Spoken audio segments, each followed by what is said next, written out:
우리 주 예수님께서 더러운 귀신 들린 사람을 비롯하여서 나병 환자를 고치심으로 예수님에 대한 소문이 가버나움을 넘어서 갈릴리 전역으로 그렇게 퍼져나갔잖아요. 예수님에 대한 소문이 갈릴리 전역으로 퍼져나갈수록 나타났던 현상 가운데 하나는 뭐였냐 하면 예수님을 비판하고 대적하는 사람들이 생겨나기 시작했다는 것입니다. 그 예수님을 비판했던 사람들은 누구였냐 하면 그 시대의 종교적, 사회적, 경제적, 교육적 기득권자들이었던 바리새인들과 서기관들이었습니다. 그들은 예수님이 가는 곳마다 그렇게 따라다녔지만 예수님의 말씀을 듣기 위해서 따라다녔던 것은 아니었어요. 그들이 예수님을 따라다닌 이유는 단 한 가지였습니다. 예수님을 비판하고 고발하고 대적하기 위해서 예수님을 따라다녔던 것이죠. 그들은 예수님을 고발하기 위해서 예수님을 그렇게 주시하고 있었습니다.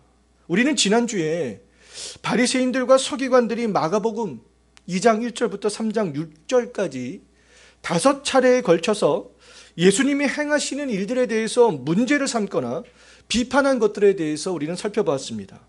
중풍병자에게 죄사함을 예수님께서 선언했을 때에, 두 번째로 세관에 앉아있던 레위를 제자로 부르시고 또 죄인들과 세리와 함께 식사를 했을 때에, 세 번째로 요한의 제자들과 바리새인들은 금식을 하는데 예수님의 제자들은 금식하지 않았을 때에, 네 번째로 안식일에 제자들이 밀밭 사이를 지나가면서 미리삭을 잘랐을 때에, 또 마지막 5번째로 예수님이 안식일에 손 마른 사람의 병을 고칠 때였잖아요. 바리새인과 서기관들이 예수님을 비판했던 것은 예수님이 누구인지 알지 못했기 때문에 그렇습니다. 오늘날 세상 사람들이 기독교에 대해서 비판하고 그리스도인들이 이 교회 중심으로 신앙생활을 하는 것들을 이해하지 못하는 것은요, 기본적으로 예수님이 누구인지 알지 못하기 때문에 그렇습니다. 바리새인들과 서기관들이 이 유대 사회에서는 신앙인들처럼 그렇게 보였지만 사실은 그들은 신앙인들이 아니었잖아요. 불신앙인들이었습니다. 불신앙적인 바리새인과 서기관들의 신앙을 따라가면 결과적으로는 어떤 현상이 벌어지게 될 수밖에 없습니까? 하나님과는 점점 멀어지게 될 수밖에 없어요. 불신앙인들이지만 신앙인들처럼 보이는 사람들의 특징이 있는데요. 그런 사람들의 특징은 뭐냐 하면 행위에 집중하는 겁니다. 바리새인과 서기관들이 예수님에 대해서 문제를 삼았던 대부분은 뭐였습니까? 행위에 관련된 거였잖아요. 예수님의 행위가 자신들의 어떠한 신앙적 기준과 맞지 않았던 것이죠. 오늘날 우리들이 신앙생활을 하면서 그럼 집중해야 될 것은 어떠한 행위가 아닙니다. 예수 그리스도 자체라는 거예요. 예수 그리스도를 통해서 무엇을 얻고자 하고 이루고자 하는 것도 결국에는 행위에 집중하고 있는 것입니다. 행위에 만족하는 신앙은 이단적인 그러한 신앙이고요, 불신앙적인 것입니다. 예수님께 집중할 때만이 불신앙에 빠지지 않을 수 있는 것이죠. 우리는 마가복음을 보면서 예수님이 누구인지 우리가 그것에만 오롯이 집중해야 된다는 거예요. 예수님께 집중하지 않으면 바리새인들과 이 서기관들처럼 내 생각과 다른 그 예수님의 모습 때문에 예수님을 신뢰하지 않게 됩니다. 예수님을 의심하게 되는 것이죠. 오히려 자기 생각과 자기 방법이 잘못된 줄도 모르고요, 잘못된 그런 종교적인 신념에 빠지게 되는 거예요.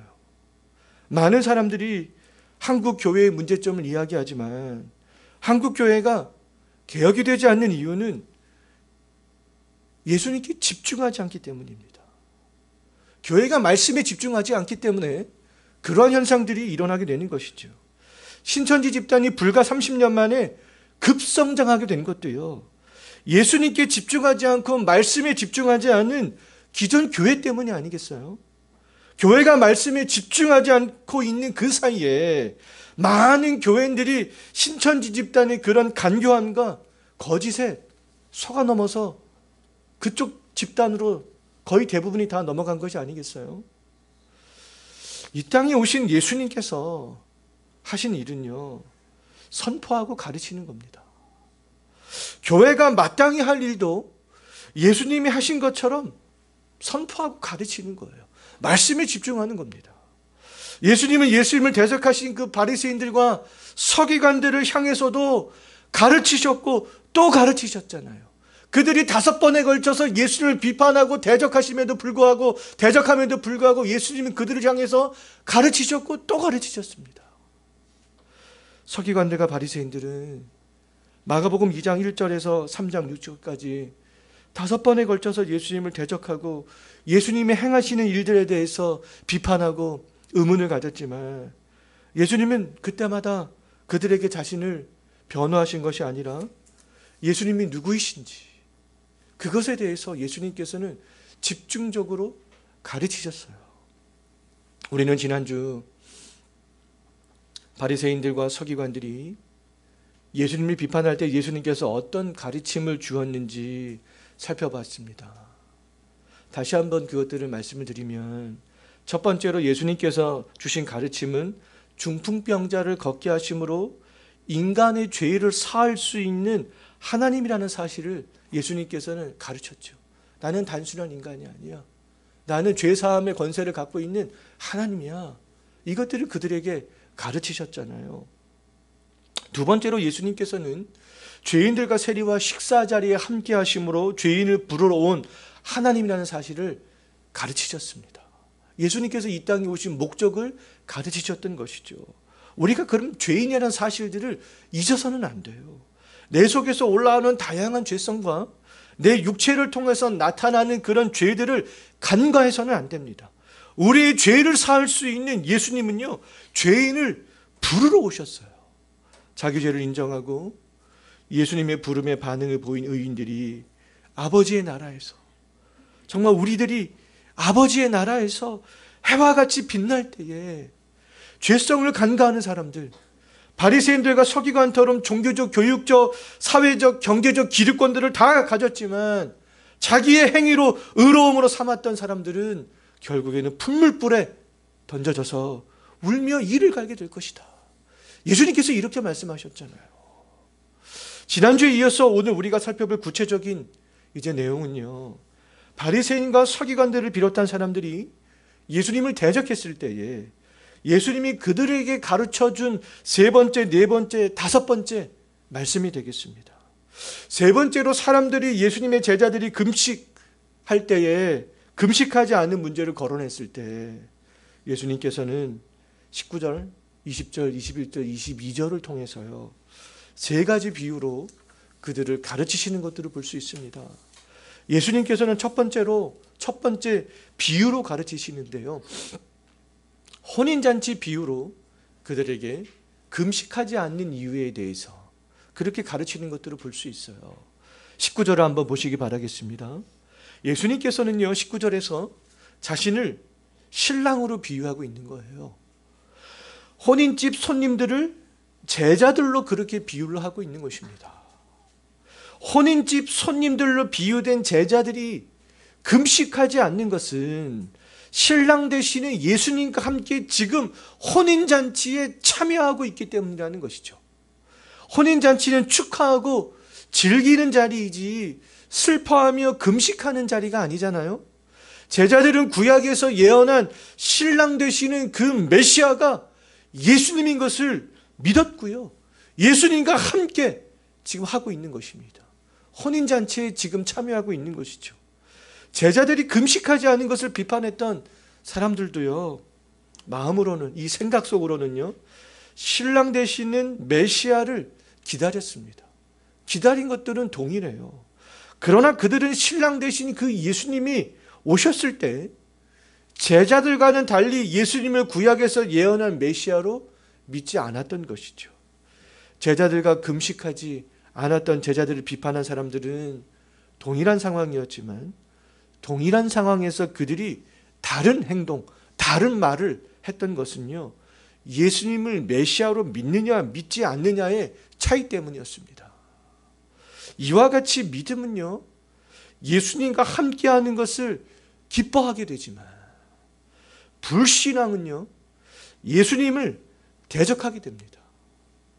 우리들도 예수님을 믿고 예수님과 함께하는 것을 즐거워하든지 예수님을 거절하고 예수님을 대적하든지 2가지 중 하나에 행동만 할 수 있다는 거예요. 예수님께 관심을 두지 않는 것은 예수님을 믿지 않는 것이기 때문에 예수님을 은근히 대적하는 것과 마찬가지가 되겠습니다. 2000년 전에 제자들은 예수님과 함께하고 있었잖아요. 예? 그렇기 때문에 그들은 금식할 필요가 없었던 것이죠. 그런데 제자들이 금식하지 않아도 되는 기간은 영원하지 않았습니다. 일시적인 기간이었던 것이죠. 제자들에게도 예수님께서는 뭐라고 말씀하고 있냐면 금식해야 할 날들이 다가오고 있다, 이렇게 예수님께서 말씀하고 있습니다. 금식해야 될 때가 언제라고 말씀하셨는가 20절 한번 보시기 바라겠습니다. 예수님께서는 언제 제자들도 금식을 해야 된다라고 그렇게 말씀하고 있어요? 신랑을 빼앗길 날이 이르렀을 때. 그때는 예수님의 제자들도, 예수님을 따르는 사람들도 금식해야 된다, 이렇게 말씀하고 있는 거잖아요. 신랑을 빼앗길 날은 예수님의 십자가의 죽음을 말하는 것입니다. 예수님의 제자들도 금식하지 않아도 되는 날은 예수님과 함께 동고동락했던 약 3년 남짓한 기간뿐이었습니다. 예수님께서는 생전에 금식 자체를 부인하시지 않으셨잖아요. 예수님께서는 마태복음 6장에서 금식할 때 금식한 그런 방법까지 세세하게 말씀해 주셨습니다. 사람들에게 보이기 위해 하지 말고 은밀한 중에 계시는 하나님께만 보이게 하라, 은밀한 중에 하라, 이렇게 말씀하셨어요. 안디옥 교회가 바울과 바나바를 선교지로 파송할 때에도 금식했잖아요. 사도 바울도 각 교회 장로들을 세운 후에 금식했습니다. 지난주 말씀드렸던 것처럼 오늘날 신앙인들에게는 때때로 금식이 필요해요. 바리새인처럼 의무적인 금식이 아니라 자발적 금식이 필요합니다. 하나님께서 마음에 주신 소원을 이루기 위해서 은밀한 중에 우리는 금식을 해야 되는 것이죠. 십자가에서 죽으시고 부활 승천하신 예수님 닮기를 정말 소망하는 마음을 가진 그런 금식이 우리에게 필요하다는 거예요. 예수님과 믿음으로 더욱더 연합되기를 원하는 자발적인 금식이 지금 이 시대에는 필요하다는 겁니다. 직분자를 세울 때 직분자들이 맡겨진 직분에 충실할 수 있기를 원하는 마음에서 나오는 그러한 금식이 필요하다는 것이죠.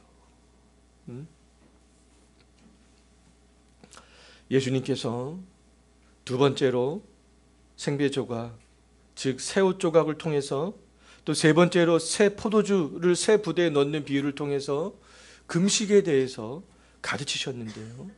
새 옷감을 낡은 옷에 붙이는 사람이 없잖아요. 새 포도주 부대를 낡은 부대에 넣는 사람이 없습니다. 왜냐하면 새 옷감을 낡은 옷에 붙이게 되면 새 옷감이 낡은 옷을 당겨 낡은 옷이 더 망가지게 되는 일들이 벌어지게 되고요. 새 포도주를 낡은 가죽 부대에 담게 되면 새 포도주가 낡은 가죽 부대를 터뜨려 버리기 때문에 그렇습니다. 현명한 사람은 새 옷 조각을 낡은 옷에 붙이지 않는 사람이잖아요. 새 포도주를 새 가죽 부대에 넣는 사람입니다. 예수님은 자신과 함께 시작된 하나님의 나라를 새 옷과 새 부대에 지금 비유하고 있는 것이죠. 예수님은 구약에서 말씀한 모든 예언과 언약을 성취하신 분입니다. 예수님은 구약적인 것에 어떠한 새로운 것들을 덧붙이기 위해서 오신 것이 아니라는 것입니다.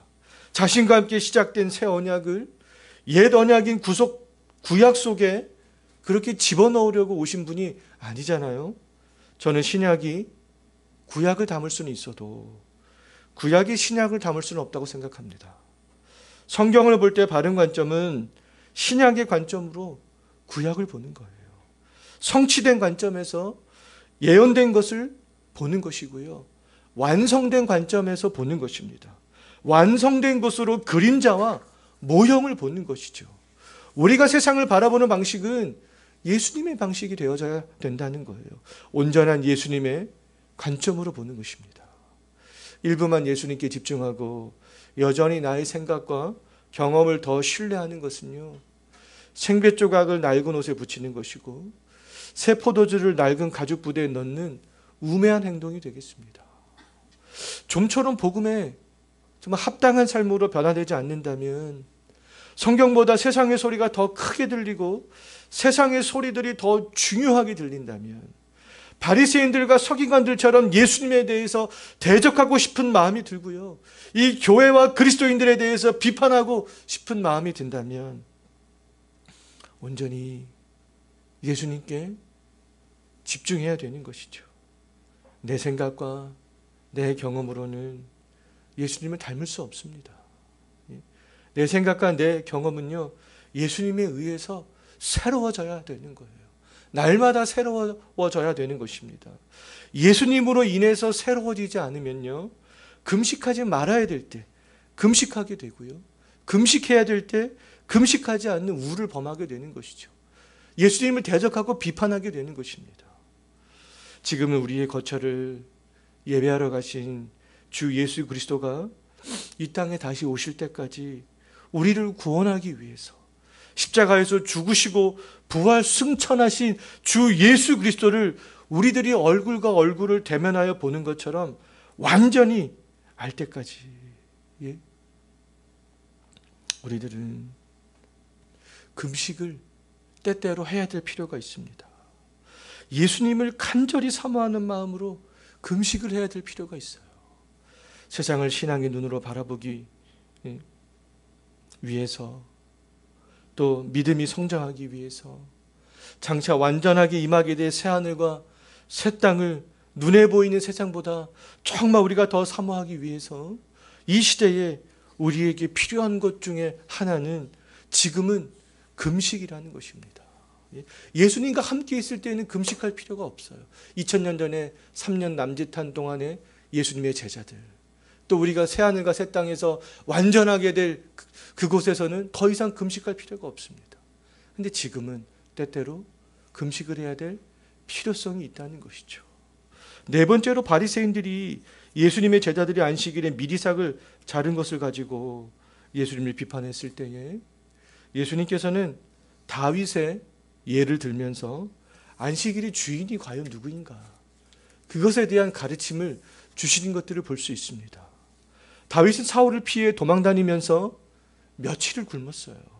이때 다윗은 정말 제사장만 먹을 수 있는 진설병을 먹게 됩니다. 다윗은 율법을 어겼지만 율법은 어긴 다윗을 향해서 비난하는 사람은 단 한 명도 없었어요. 구약 성경 어디에서도 다윗을 비난하지 않습니다. 예수님께서 다윗의 예를 든 것은요, 안식일의 진정한 의미를 가르치기 위함이었어요. 예수님께서 안식일이 존재하는 이유가 무엇이라고 하셨는가? 27절 말씀 한번 보십시오. 안식일이 존재하는 이유는 사람을 위해서다, 이렇게 말씀하고 있잖아요. 사람을 위해서 안식일이 존재한다고 해서 사람들 마음대로 해도 된다는 그런 말이 아닙니다. 안식일이 사람을 위해서 존재하는 것은 쉼의 차원이에요. 안식은 쉼이기 때문에 그렇습니다. 안식일이 인간에게 유익한 날이 되기 위해서는 안식일에 영혼의 쉼을 누리고 육적인 쉼을 누려야 되는 것이죠. 영혼의 쉼은 6일 동안 천지를 창조하시고 일곱째 날 안식하신 창조주 하나님을 알 때 가능합니다. 모든 만물의 주인은 창조주 하나님이잖아요. 창조주 하나님이 있음을 믿을 때에 영혼의 쉼을 위해서 예배할 수 있게 되고요, 하루하루 창조주 하나님의 뜻대로 우리가 살아가면서 역경과 고난 속에서도 영혼의 안식과 쉼을 얻을 수 있게 되는 것이죠. 육체는 힘들어도 영혼만큼은 평안케 될 수 있는 것입니다. 안식일은 또한 육체도 쉬는 날이 되겠습니다. 육체가 쉬어야 육체의 새로운 에너지를 공급받을 수 있잖아요. 쉬지 않고 1년 내내 일만 한다면 육체는요, 방전될 수밖에 없습니다.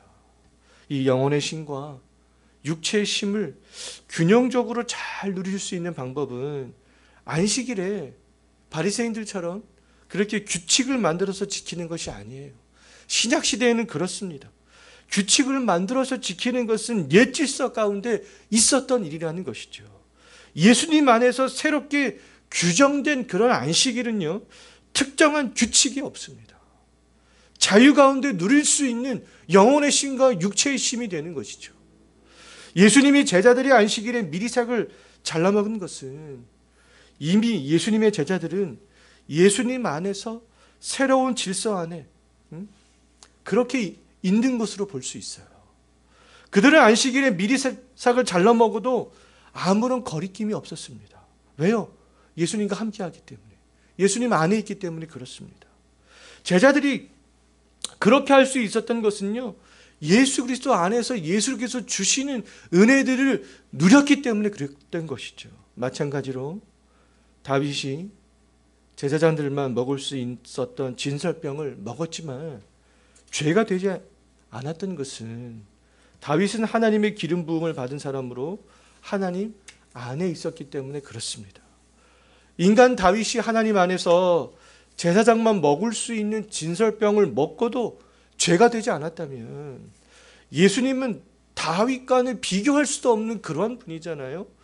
하나님이신 예수님이 제자들이 안식일에 미리삭을 잘라먹은 것을 용인한 것은 죄가 될 수 없다는 것이죠. 예수님은 안식일에 해야 되는 것과 하지 말아야 되는 것에 대한 규정을 두지 않으셨어요. 예수님께서는 많은 율법이 있다 할지라도 예수 그리스도 안에서 자유케 하셨다는 것이죠. 우리들은 안식일에 자유롭게 할 수 있습니다. 단 우리의 자유의 근원지는요, 내 생각과 내 경험이 되어서는 안 되고요, 예수님이 되어져야 되는 거예요. 하나님께 영광이 되어져야 되는 겁니다. 예수님을 사랑하는 그런 마음이 되어져야 되는 것이죠.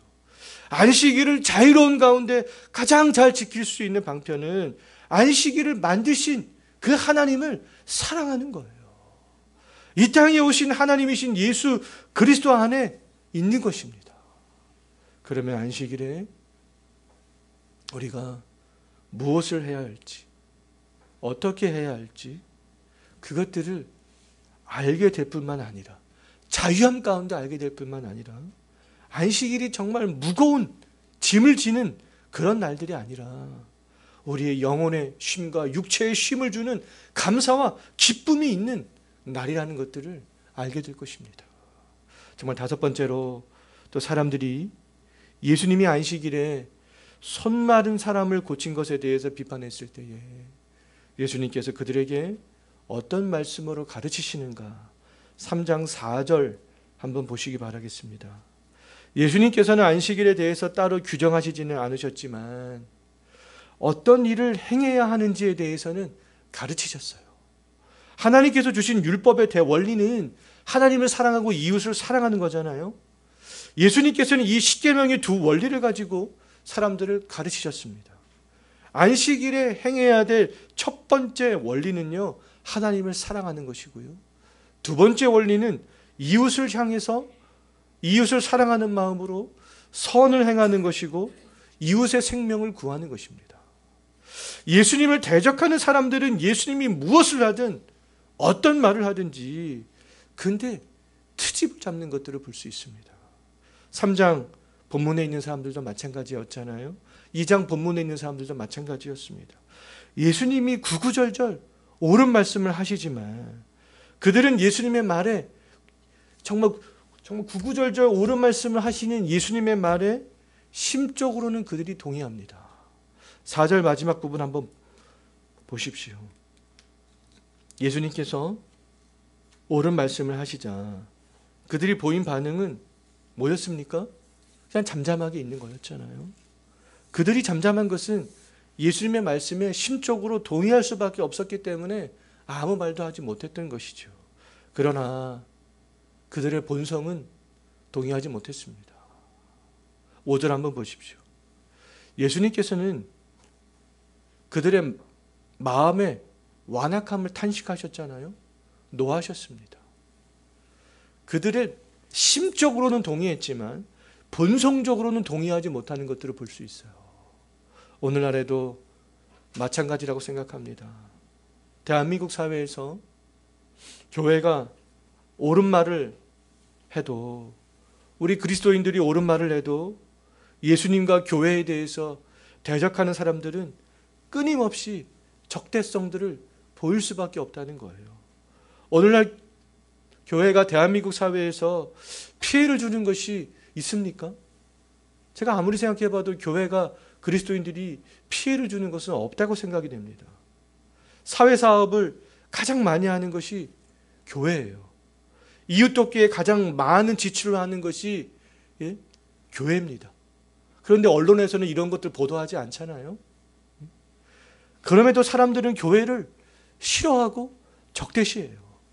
세상이 그럴 수밖에 없는 이유는 예수님을 하나님으로 인정하기를 싫어하고요, 하나님을 절대 주권자로 인정하지 않기 때문에 그렇습니다. 앞으로 어떤 세상이 온다 할지라도 세상은 기독교에 대해서 호의적이지 않을 수밖에 없어요. 점점 더 기독교에 대해서 적대적인 감정을 가질 수밖에 없습니다. 그럼에도 우리 그리스도인들이 할 일들은 뭐냐 하면 선을 행하는 것이라는 거예요. 생명을 구하는 일들을 포기하지 말아야 된다는 것이죠. 사랑과 긍휼을 베푸는 일들을 해야 된다는 것입니다. 약자에게 도움을 주는 일들을 해야 된다는 거예요. 어떤 분들은 코로나 바이러스 때문에 대한민국 사회가 혼란에 빠진 지금 교회가 주일에 모여서 예배를 드리는 것을 보면서 생명을 구하는 일에 열심을 내지 않고 최선을 다하고 있지 않는 것이 아니냐, 오히려 이웃에게 위협을 가하는 행동을 하고 있는 것은 아니냐, 이렇게 생각하는 사람들이 있을 수 있습니다. 제가 성도님들께 여러 번 단체 문자를 보냈지만 저는 그렇게 보는 시각은 잘못된 것이라고 말하고 싶습니다. 대한민국 사회에서 교회는 이미 근데 만만한 상대가 되었어요. 사람들이 정말 물어뜯고 흔들어대기에 좋은 곳이 되었습니다. 현재 교회는 다중이 모이는 그 어떤 시설보다 제가 볼 때 정부의 권고에 이렇게 잘 협조하고 있는 그런 기관이 없다고 생각합니다. 현재 대다수의 교회가 주중 예배나 모임을 다 중단했잖아요. 일주일에 한 번 주일에 모여서 그것도 예배를 드리고 있는 실정입니다. 지금 마스크를 다 한 채 그렇게 예배를 드리고 있는 그러한 실정이잖아요. 다중이 정말 이용하는 시설이 문제라면 종교단체만 문제 삼지 말아야 되는 것이 아니겠어요. 대중교통이나 공공시설이나 많은 사람들이 모이는 상업시설과 생산 기반 시설, 사업장, 심지어 정부와 지방자치단체의 각종 회의장도 다 문제를 삼아야 될 필요가 있습니다. 불신자들이 이러한 것은 문제 삼지 않고 교회만 문제 삼는 것은 그들의 눈에 교회는 중요한 것이 아니기 때문에 그래요. 신천지 집단을 제외하고 제 기억 가운데 전체 코로나 바이러스 환자 중에서 그 확진자 중에서 교회를 통해서 전파된 확진자는 단 1%도 되지 않습니다. 그럼에도 정부와 지방자치단체와 언론은 마치 교회가 코로나 바이러스의 온상인 것처럼 그렇게 지금 말하고 보도하고 담화문을 발표하고 그런 가운데 있잖아요. 비그리스도인들은 종교생활과 예배생활을 하는 것이 중요하지 않기 때문에 교회에 대해서 그렇게 볼 수밖에 없습니다. 세상은 이미 종교에 대해서 관심이 없을 뿐만 아니라 특히 진리를 고수하는 기독교에 대해서는 적대성을 보일 수밖에 없어요. 이러한 시대에 정말 우리가 해야 되는 일들은 적대자들이 듣든지 듣지 않든지 말씀으로 가르치는 일들이 되겠습니다. 말씀으로 무장해야 우리가 가르칠 수 있어요. 말씀으로 분별해야 가르칠 수 있습니다. 예수님의 마음을 가져야 예수님의 마음으로 가르칠 수 있게 되는 거잖아요. 교회와 예수 그리스도에 대해서 적대시하는 사람들의 완악성들을 보면 우리도 예수님처럼 탄식과 분노가 납니다. 저도 어제 새벽에 막 탄식과 분노 때문에 잠이 오지 않더라고요. 잠이 오지 않으니까 막 기도하게 되더라고요. 그럼에도 사람들은 변하지 않을 거예요. 변하지 않습니다. 예수님께서는 변하지 않는 사람들을 보면서 어떻게 하셨는가? 5절 마지막 부분 한번 보십시오. 예수님께서는 해야 될 일들을 하셨어요. 손 마른 사람의 병을 고치셨습니다. 예수님의 이러한 모습이 오늘날 우리 그리스도인들이 행해야 될 그런 모습이라는 것이죠. 우리는 교회에 대해서 적대시하는 사람들에게 둘러싸인다 할지라도 말씀을 가르치고 선을 행하고 생명을 구하는 일들을 계속적으로 해 나갈 수 있어야 될 것입니다. 우리 기도